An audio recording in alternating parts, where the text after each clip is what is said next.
November 3rd. Our reading in the Old Testament today will be from the book of Ezekiel, chapter 7, verse 1. We'll go through chapter 9, verse 11. We'll hear about repayment. 4 times God says, I will repay. All the things Judah trusted will not help them, not money or their leaders. It was the end. The end has come. That's what the scriptures say. Then they shall know that I am the Lord. As we move into chapter 8 in our reading today, we'll see that chapters 8 through 11 constitute a vision God gave to Ezekiel of the defilement of the temple, the destruction of the people, and the departure of God's glory from his house. Now, the vision burdened Ezekiel to pray and prepared him to preach the word. God will one day judge our evil world. Knowing this, what does that motivate you to do, and what does it motivate you in terms of how to live your life? What happened in the temple was indicative of what was happening in the nation. It was given over to the worship of idols. There was even human sacrifice going on, prostitution, as part of their so-called worship. There was an image at the door, and there were idolatrous pictures in the inner chamber. Men and women worshipped idols openly, and others did it in the dark, so to speak. But all were guilty.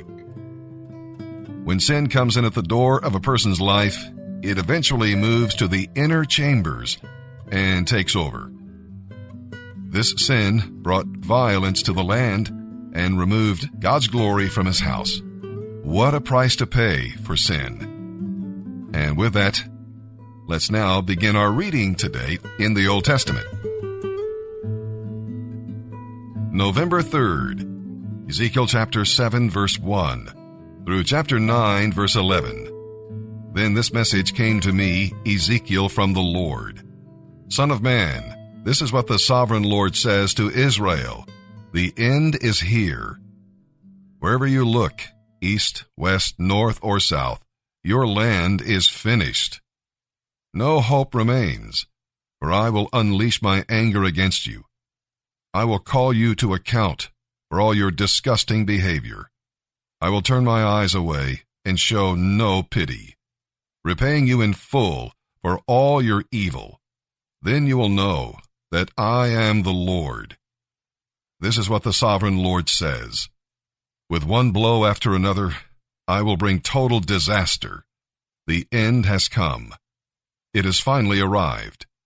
Your final doom is waiting. O people of Israel, the day of your destruction is dawning. The time has come. The day of trouble is near. It will ring with shouts of anguish, not shouts of joy. Soon I will pour out my fury to complete your punishment for all your disgusting behavior. I will neither spare nor pity you. I will repay you for all your detestable practices. Then you will know that it is I, the Lord, who is striking the blow. The day of judgment is here. Your destruction awaits. The people's wickedness and pride have reached a climax. Their violence will fall back on them as punishment for their wickedness. None of these proud and wicked people will survive. All their wealth will be swept away. Yes, the time has come. The day is here. There is no reason for buyers to rejoice over the bargains they find, or for sellers to grieve over their losses, for all of them will fall under my terrible anger.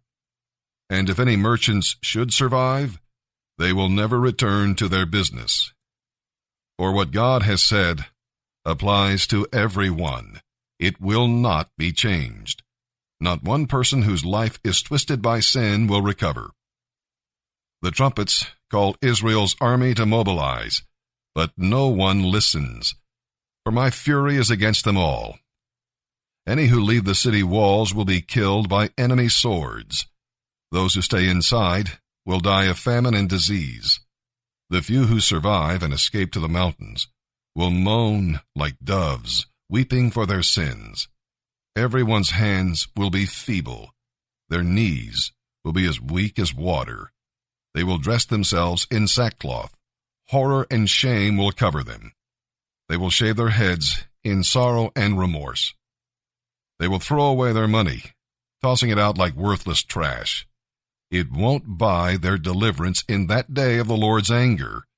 It will neither satisfy nor feed them, for their love of money made them stumble into sin.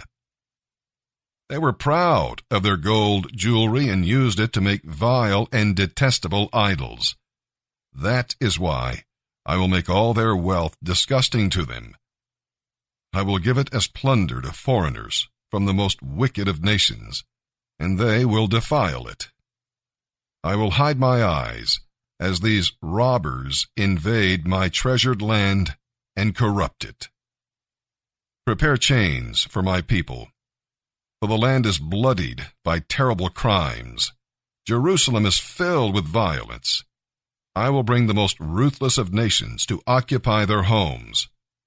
I will break down their proud fortresses and defile their sanctuaries.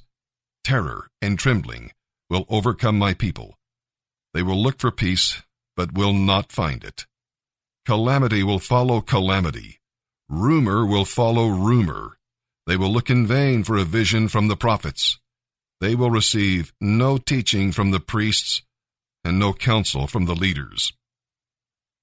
The king and the prince will stand helpless, weeping in despair, and the people's hands will tremble with fear. I will bring against them the evil they have done to others, and they will receive the punishment they so richly deserve. Then they will know that I am the Lord. Then on September 17th, during the 6th year of King Jehoiachin's captivity, while the leaders of Judah were in my home, the sovereign Lord took hold of me. I saw a figure that appeared to be a man. From the waist down, he looked like a burning flame. From the waist up, he looked like gleaming amber. He put out what seemed to be a hand and took me by the hair. Then the Spirit lifted me up into the sky and transported me in a vision of God to Jerusalem. I was taken to the north gate of the inner courtyard of the temple, where there is a large idol that has made the Lord very angry. Suddenly, the glory of the God of Israel was there, just as I had seen it before in the valley.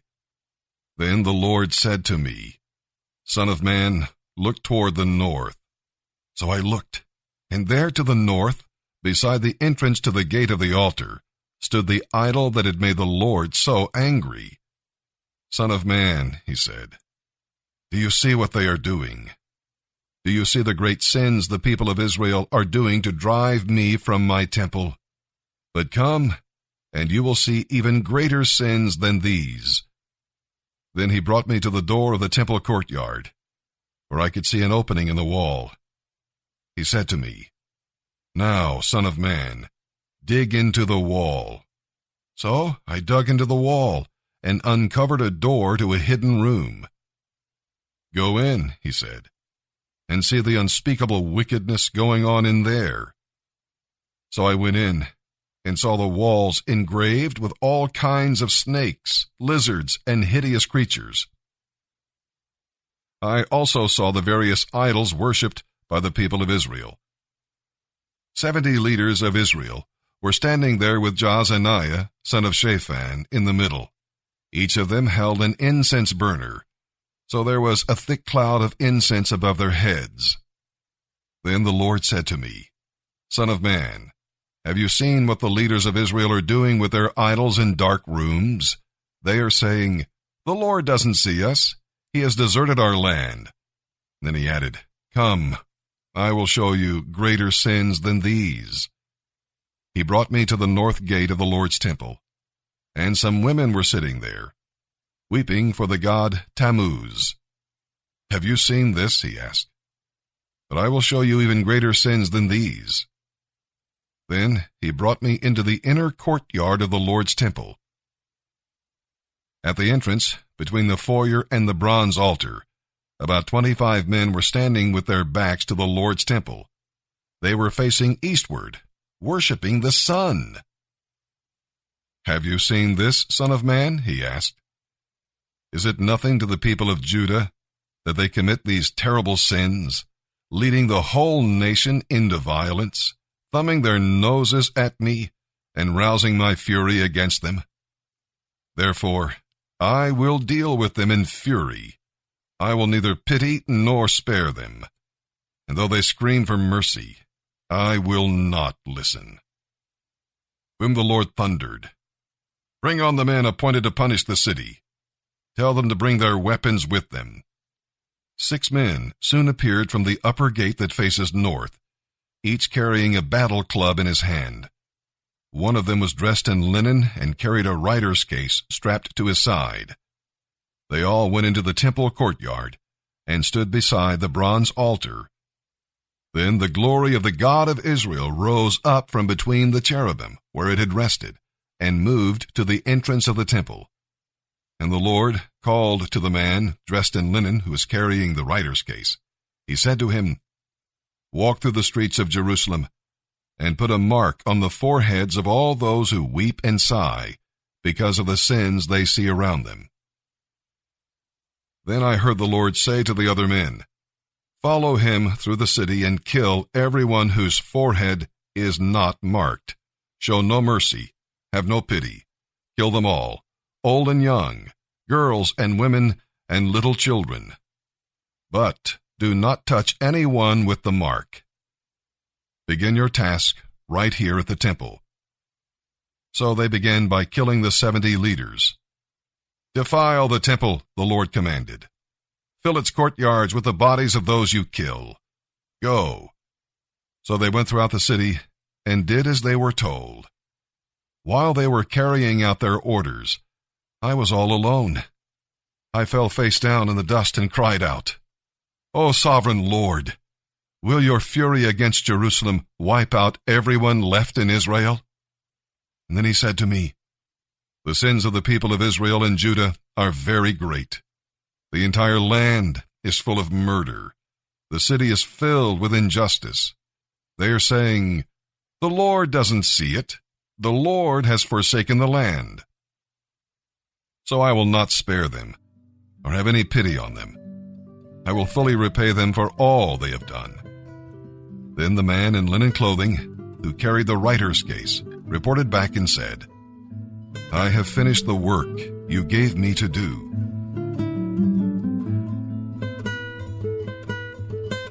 November 3rd. And now as we turn our attention to the New Testament, our reading today will be in the book of Hebrews, chapter 5, verses 1 through 14. And here's what we'll find there as we read.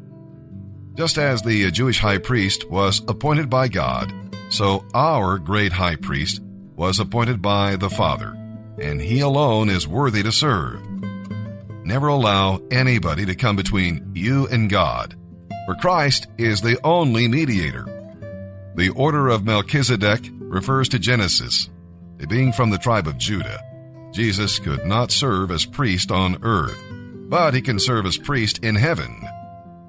He is there ministering for you today, right now. And we'll read about being perfected. Jesus had to prepare for his priestly ministry by experiencing the trials his people experience as they walked by faith.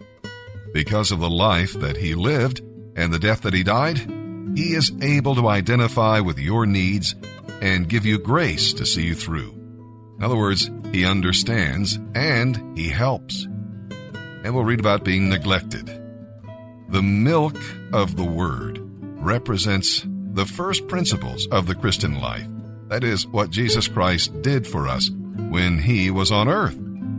The meat of the Word is the teaching about what Jesus is now doing for us in heaven. His ministry as high priest. How sad it is when Christians neglect God's Word and stop growing in grace. And with that, let's begin our reading today in the New Testament. November 3rd. Hebrews chapter 5, verses 1 through 14. Now a high priest is a man chosen to represent other human beings in their dealings with God. He presents their gifts to God and offers their sacrifices for sins. And because he is human, he is able to deal gently with the people, though they are ignorant and wayward, for he is subject to the same weaknesses they have. That is why he has to offer sacrifices, both for their sins and for his own sins. And no one can become a high priest simply because he wants such an honor. He has to be called by God for this work, just as Aaron was. That is why Christ did not exalt himself to become high priest. No, he was chosen by God, who said to him, "You are my son. Today I have become your father." And in another passage, God said to him, "You are priest forever, in the line of Melchizedek." While Jesus was here on earth, he offered prayers and pleadings, with a loud cry and tears, to the one who could deliver him out of death. And God heard his prayers because of his reverence for God. So even though Jesus was God's son, he learned obedience from the things he suffered. In this way, God qualified him as a perfect high priest, and he became the source of eternal salvation for all those who obey him. And God designated him to be a high priest in the line of Melchizedek. There is so much more we would like to say about this, but you don't seem to listen, so it's hard to make you understand. You have been Christians a long time now, and you ought to be teaching others. Instead, you need someone to teach you again the basic things a beginner must learn about the Scriptures. You are like babies who drink only milk and cannot eat solid food. And a person who is living on milk isn't very far along in the Christian life and doesn't know much about doing what is right.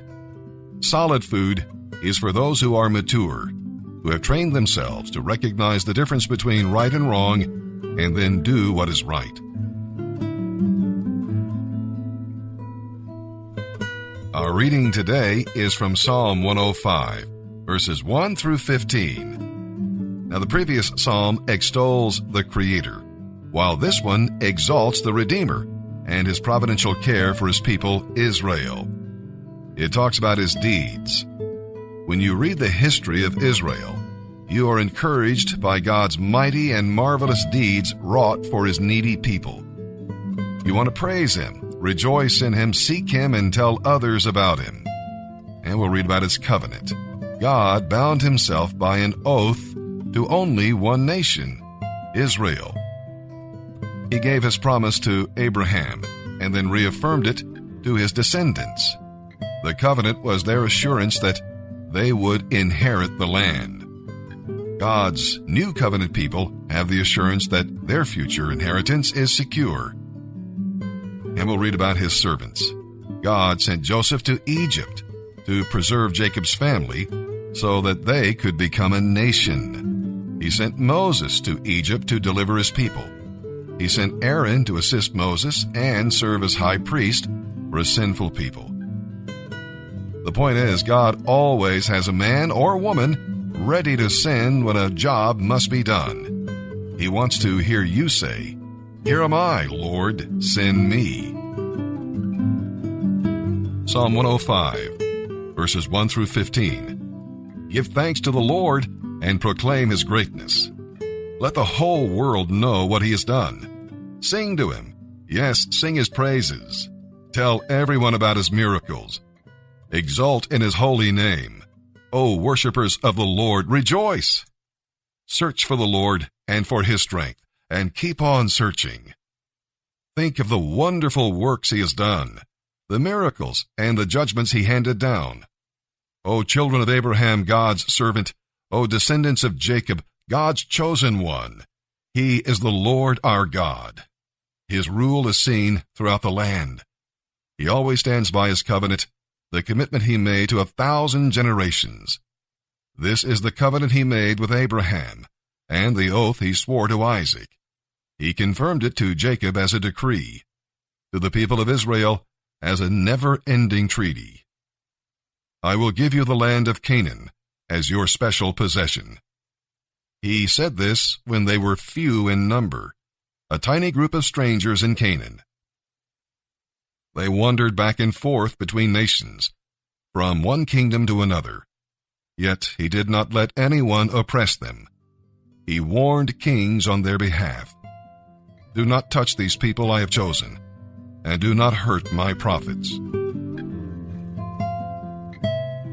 Proverbs chapter 26, verse 28. A lying tongue hates its victims, and flattery causes ruin.